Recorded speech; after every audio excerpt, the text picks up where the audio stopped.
Coming up in this video, hummingbird meaning and symbolism from our series Interpreting Messages from Spirit Guides. So are you seeing hummingbirds? That is the question. In our age of spiritual awakening, more and more people are searching for how to get woke and stay woke. In fact, we're still trying to figure it out right now. Sometimes we're just trying to get woke and have coffee. That's pretty much it. And what is up to? Casey says, dreamt of hummingbirds last night, then I saw this notification. Wow, my yard is crazy with hummingbirds. Guys, Hello from that Charlotte, gave me North Carolina. chills. If you're watching live, give us a hashtag live chat. And if you're watching on the replay, David's big moment. hashtag replay fam. One of many big moments. I'm going to own them all. We would sit out and have coffee. We've got a big lemon tree in our backyard. So every morning when the weather's nice, we sit out and watch the hummingbirds. And we've got a lot of hummingbirds. And in the spring, they come and they just like love our lemon tree blooms. Yeah. We do have an offer at the end to take your life and your metaphysical business from basic to bodacious, because that is our full-time gig. So if you are just getting to know us, I'm Heather. And I'm David. From ZenMostGarden.com. So let's get into hummingbirds. There are a lot of legends about hummingbirds, and I love hummingbirds. There's so many different kinds. My friend had this huge orange grove in her backyard and she had hummingbird feeders everywhere. And I would sit out there sometimes and drink coffee and look at all these tons of different hummingbirds. But to my ancestors in Mexico, and I'm a mutt, so I have ancestors in Italy and France, but my ancestors in Mexico specifically, they were sacred symbols of both the Aztec and Mayan warriors, the royalty and the gods. And there's one Aztec god whose name I not even going to try to pronounce, that was often shown in hummingbird form, like in art on, temples and stuff in ancient Aztec art. So today in Mexico, it is still believed that they are messengers from the afterworld or manifestations of an ancestor spirit, like your grandma, which I'm going to touch on later again. Yeah. That's pretty awesome. So sometimes the list of meanings can get so lengthy when it comes to animal totems, crystals, other signs from the universe, that the meanings become diluted and meaningless. Okay, so in the next few minutes, we're going to distill them into 3 overall meanings that explain hummingbird mojo. All right, let's do this. Now it is time. For the good stuff the now. Good stuff. It's time for the good stuff. So now here we go. Time for the good stuff. Number 1 is they combat negativity with joy. Okay. So hummingbird is about joy. And it's true, right? Nothing can throw shade on a hummingbird's vibe except a really fast cat or plastic flowers. So don't plant plastic flowers. It discourages them and they need therapy. So. That's just horrible. I mean, if you want to traumatize a hummingbird, plastic flowers are the way to go. That's like when somebody gives you that fake plastic sushi and you're really excited. And then you're like, oh, it's just a display item. So like David that one time. So I'm not a display item. I actually do Honey, things. You are a display item. Oh, you're so pretty. Oh boy. So if hummingbird is showing up for you, it may be a message that you are taking the negativity around you personally and absorbing it as your own. So hummingbird is calling you out in this case because joy is the perfect antidote for negativity, right? All right. And you might have guessed that this is a really good totem for the highly sensitive empath that is easily affected by the negative emotions of others. And hummingbird knows that a little joy and playfulness can act like your own personal, like super-powered negativity cannon, like, right? Who knew such a little bird could pack such a big punch? Mighty things come in small packages. I'm telling you. Look at this chick. I'm like 5'3", something. Something. Anyway, use hummingbird medicine when you start to feel down, to lighten your mood, to make you feel playful again and have a more optimistic, positive outlook. So just try looking at a hummingbird and feeling grumpy.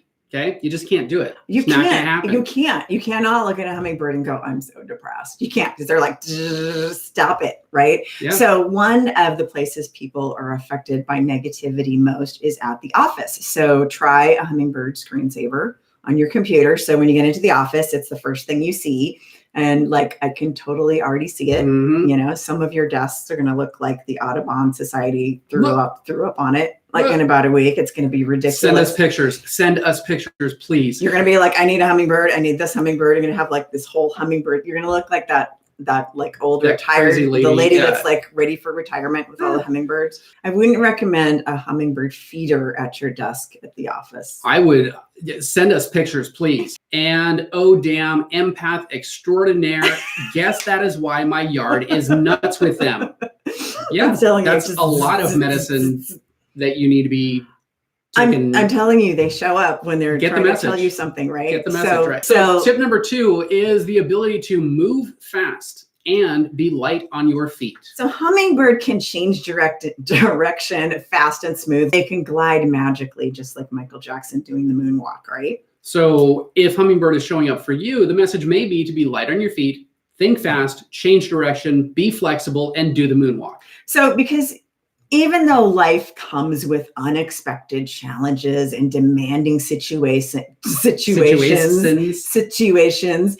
you can be fabulous and fun while you are doing it. Absolutely. Right? And you've got a life, right? Everybody's got a life. No matter what, you got a life, okay? This is the thing we have to do. So you might as well bring some lightness to the unexpected and put on some sparkly gloves or maybe a feather boa. I think you only wore one though. Yeah, he did, but do 2 if you want. Anyway, do 2 if you want. So if you are a person, for instance, that struggles with feeling small and invisible, like no one sees me, no one understands me, hummingbird might be telling you that you are more resilient than you think. So who here has experienced small and invisible? Totally. Feeling small and invisible. It's hard to believe David has ever felt that way. I definitely have. But you may be small, but you are mighty. Yep. So hummingbird burns lots of energy to keep flying, but refuels in flight by collecting nectar from, like, get this, about 1,000 flowers every day. It's like, right? So the message here may be to find creative ways to make better use of your time and resources, because you can crush your goals way faster than you think and have more fun doing it than you are. I guess this is Heather's random thought day, because I'm thinking like this could also mean that you need to be more diverse, because the hummingbird like goes around and gets nectar from 1,000 different flowers, that you should like break out of your comfort zone, meet more diverse people, and meet more flower people, maybe, I mean, but that would be like just one kind of people, like at a Bhakti fest or something. Go meet lots of kinds of people. But the problem with that is you're telling people to go and suck the nectar out of people. So # vampire hummingbird. That's not exactly where I'm going with this, but vampire hummingbirds. Do it. You know how we like to create new and interesting hashtags. Well, just imagine them like kissing you, like little. Oh no, they're sucking the life out of you. Okay. They're sucking all of the sweetness from your soul. Anyway, meet more people. I think what I'm trying to tell you to get out of the house. Meet more people. Okay. So some people say that hummingbird might be telling you to chill out with your emotions, that nothing really warrants that much drama. So there's nothing that kills the vibe more than drama, right? So we want to know what I want to know what you guys think. Whole time. Which do you hate more, being emotionally trapped or mentally bored? Oh, that's a little brain twister for you. Do you hate being emotionally trapped or mentally bored? Which one more? Which one do you fear the most? Yes. Being emotionally trapped or mentally bored? Which one do you just gets under your skin and you're like, oh no, if that happens to me, I'm going to blow up? I know they both suck. Emotionally trapped, mentally bored. They both totally suck. But which one do you hate more? Or which one have you been more stuck in? Yeah. Which one have you been more stuck in your life? Yeah. In your life. Let us know in the comments, and we're just going to continue on as you do that. So we have one admission over here. Arn in England says, I'm a flower vampire. So maybe it is a thing. Tip number 3, enjoy the sweetness of life. So enjoy the sweetness of life, whereas in the first one, the first message of Hummingbird is to get you to stop taking on other people's stuff and just be like, oh, I see you. I'm moving too fast for it even to stick to me. I'm kind of a happy joy power cannon. And number 2 was whatever it was in my head that is gone now. What was number 2? I'm like, I don't know. I was moving so fast that I forgot what it was. So moving fast and being light on your feet, having joy. Wow. Yeah. Gemini moment. So Dawn says, emotionally trapped. I don't really get mentally bored. Okay. Awesome. I like that. Hummingbird in my yard right now. I love this, that hummingbirds are just kind of showing up for Hummingbird you in the middle. Just happened. Breaking news. So tip number 3 is enjoying the sweetness of life, right? I think Hummingbird has a lot to do with how free you feel. Right. Hummingbird might show up in your life or in your dreams. It can show up in multiple different ways, right? It could show up when you're feeling trapped like that, trapped and stagnant, bored. Right. It may be asking you to see if you are allowing your freedom to be caged somewhere in your life. Take personal responsibility, right? It's like, these spirit animals that show up that kind of call you on your shit. They totally do. So, it's like, you're like, I'm mentally bored and trapped, but it's like, well, what are you going to do about it? Right.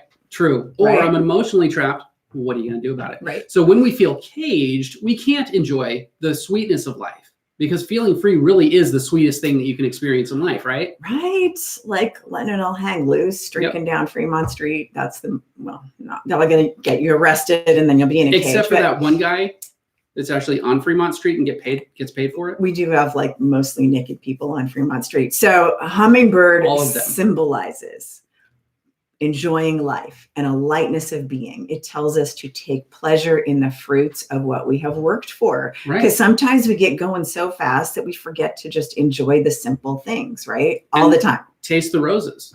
Yeah. So eat them all. So Hummingbird reminds us that life is a journey, not a destination, and to not miss the scenery along the way.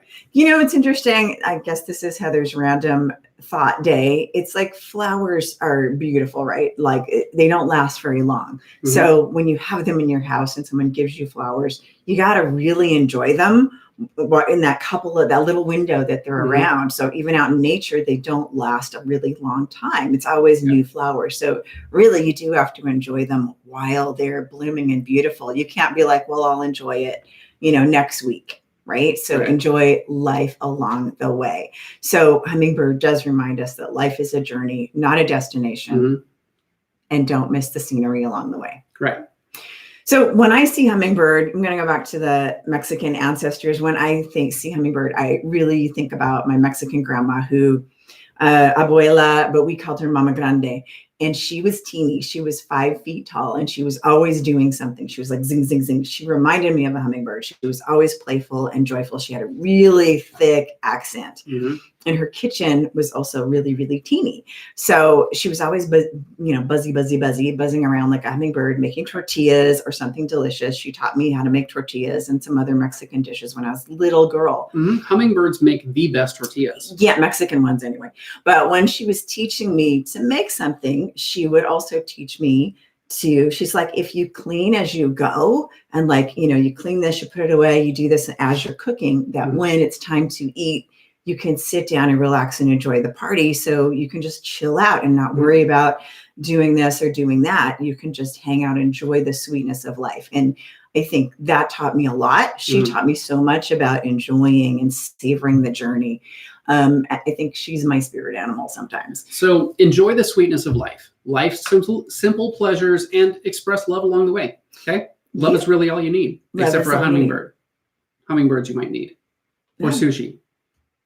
Definitely need sushi. You can add to the list as you want. So are you excited that you have these tips? Have we cleared some mysteries, busted some myths? It is a revolution. We are fighting back against lost fairies and unicorns running amok, causing chaos and wreaking havoc. We do love them both, but sometimes they drink too much love and light, accidentally eat a hummingbird and puke rainbows, which is super hard to get out of the carpet. Sometimes I just thought it's just terrible. That's horrible. That's horrible.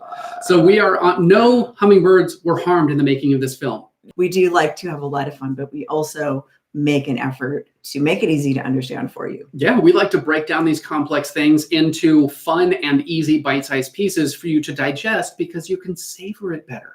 Just like sushi. Like that flower. So here we go. We've learned that self-growth and developing your superpowers go together like sushi, Sapporo, and sake. And that is why we created our signature subscription membership, Zen Ed Academy, to bridge that gap. Zen Ed Academy is where the science of self-growth meets the magic of mysticism. What do you need to do to get into the Academy and become a part of the revolution? All the info is down below. If you still have questions, comment with a hashtag Tell Me More. Send us a message on Facebook at Zen Rose Garden or DM on IG. If you liked this video, hit that like button 5 times so this fairy goat can be happy. He's a fairy goat. Thanks, Tira. So if you have any questions, let us know in the comments below. That's where we get ideas for new videos. For more mind hacking pro tips, be sure to subscribe and click the bell to turn notifications on so you're the first to know when we drop a new video. That looks like you were spanking someone. Wow. Spanking the hummingbird fairies. Or go live. He's just borderline today. I'm crossing that border. I block all the runways. We might have like notifications from YouTube. And we know that time is a valuable and precious resource. And the fact that you guys are choosing to spend that with us, we absolutely honor and appreciate. But most importantly for yourselves, leveling up your skills, taking your life and your business to an entire new level. Yes. Thank you guys for watching. And we'll see you in the next video. See you in the next video. Go enjoy your day. Yes, indeed. Savor it.